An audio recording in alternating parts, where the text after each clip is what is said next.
So today, the so-called star witness in House Oversight Committee Chairman James Comer's sham impeachment inquiry of President Joe Biden was not in Washington testifying on behalf of House Republicans. That maybe would have made sense. You know why? He was at a hearing of his own in federal court in Las Vegas because Alexander Smirnov, the same person who's supposed to be the star witness, is charged with fabricating claims about the president and his son, Hunter Biden, in relation to a Ukrainian energy company. And for that, he could face up to 25 years in prison. A judge did release him on bail until trial, subject to some strict conditions, including GPS monitoring. And somewhat fittingly, based on his shadowy reputation, I think it's fair to say, we don't even seem to know what this guy looks like. We can't even show you a picture of him. Joe Biden has never had any involvement or any direct or indirect financial interest in those activities. None. Do you take that at face value, Jessica? Yeah. You shouldn't go before a committee and tell lies, and I don't expect that James Biden is doing that. I don't know why Jim Comer and Jim Jordan thought that perhaps it was going to be Joe Biden's brother that brought him down. But this is the path that they've chosen to take. And honestly, I'm surprised that they have this high of a threshold for humiliation. We're having quite the hump day. The GOP star witness against Hunter Biden admitted to the DOJ that he was getting inside information directly from the Kremlin. Don't worry, we will unpack it and then some. And then we have the guy behind the Holy Grail document, the 1023, Alexander Smirnov, who's found that he had lied, right, about the charges, the $5 million that went to both of them. And then it gets even better. Not only did he lie, he was lying because the Russians were feeding him the disinformation. It's so embarrassing. I think Jamie Raskin was spot on when he said that this impeachment inquiry really ended yesterday when we found out that we have a Russian asset that was foundational to this impeachment inquiry. And Jim Comer and Jim Jordan should maybe try doing something for their constituents. This is, of course, a developing story, so there might be more of an update by the time you actually see this. But y'all, I had started working on a story last week that was sort of about all of this or relative to it. I wrote out maybe half of the script and then I scrapped it because it was getting a bit too convoluted for one of these videos, unless the video was going to be like 20 minutes long or something like that. But I figured that there would be an opportunity in the future at some point to revisit the story, and it seems like today is that point in the future.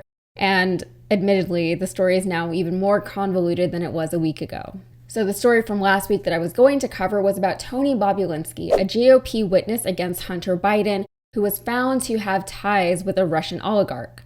Bobulinski was a business associate of Hunter's, and their involvement together had to do with foreign energy companies. The two men did not appear to have a good working relationship, but long story short, Bobulinski was found to have ties to Russian billionaire and oligarch Viktor Vekselberg. And that name might sound familiar to you. Vekselberg made headlines in recent years for being involved with a 2017 Russian plot to influence, or really more like bribe, the American president at the time, Donald Trump. This was in relation to Putin's dream of invading Ukraine. He was trying to bribe Trump to look the other way with $500,000. Vekselberg is also said to have been involved in the Russian plot to influence the 2016 American election in favor of Donald Trump. So Trump has ties to Putin. Putin has ties to Vekselberg. Vekselberg has ties to Bobulinski. Bobulinski has ties to Hunter Biden, and Hunter Biden obviously has ties to his father, Joe Biden. And that's the case that Republicans, specifically James Comer, were trying to sell to the public as proof that Joe Biden is somehow the one who's up to no good. So here's the case that they were trying to build with Bobulinski's help, and really, they never had much proof of anything. They were all just relying pretty heavily on Bobulinski's word here. Bobulinski was saying that Hunter Biden was involved in a family business deal with a Chinese oil company, but somehow, according to Bobulinski, Hunter's father, Joe, made money off of that deal. All of this, by the way, was said to have taken place in 2017 during the Trump administration. So notably, Joe Biden was a private citizen at this time, so even if it was shady, he wasn't the president then. The questions then became, can you impeach a president for something that might have happened when he was not president? Or can you impeach a president for something his son did? In response to those very big questions, the Republicans tried to say that if Joe Biden did in fact receive money from the Chinese in 2017, it's because he's actually the head of a notorious and formidable crime family.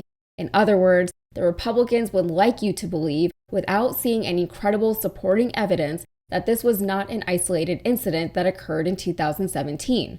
They want you to believe that this is part of an ongoing international scheme that Joe Biden, even now as the president, is not only involved in but is the head of. The same guy that they say also has dementia. Anyway, so the update to all of this was that Bobby Linsky was recently questioned regarding what he knows about Hunter Biden.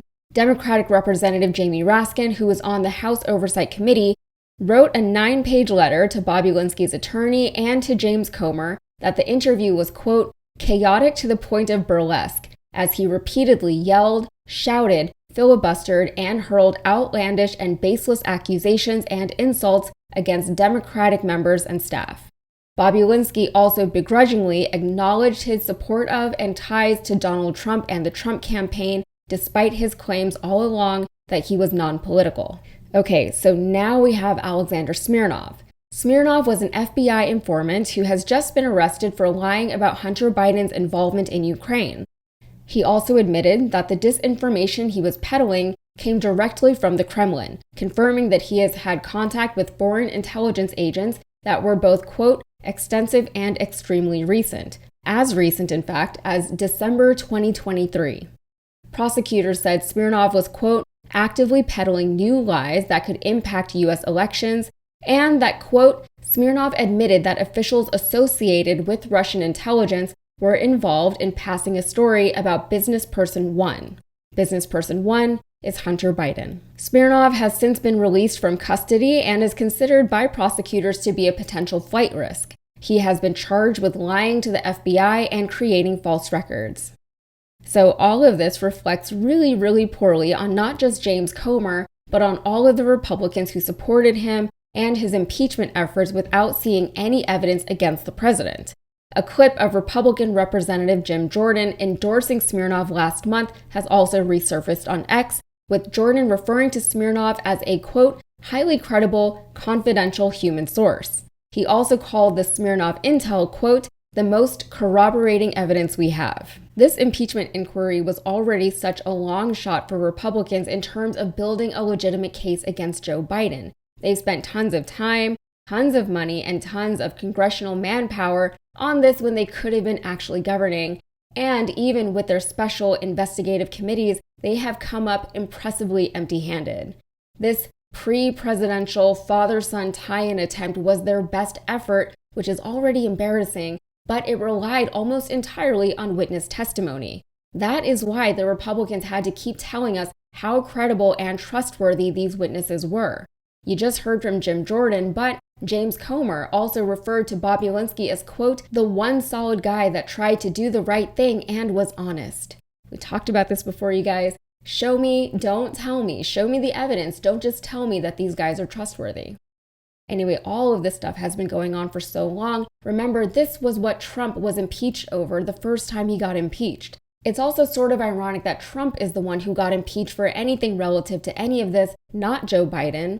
And it's funny that in the Republicans' petty attempt to revenge impeach Joe Biden, they only ended up further exposing themselves. Also, keep in mind that the Republicans in support of these Russian-backed impeachment efforts are the same Republicans who voted against sending aid money to Ukraine. So the devils are in the building. But on Russian interference in American elections, perhaps the damage is already done. These revelations and admissions aren't going to sway the average Trump voter away from Trump. They're not even going to register with them. They might not even hear about any of this. They're still going to support Trump and the Republican Party. What's interesting is that the Russians are trying so hard to discredit Joe Biden and to sway voters away from him, but Joe is doing that all on his own.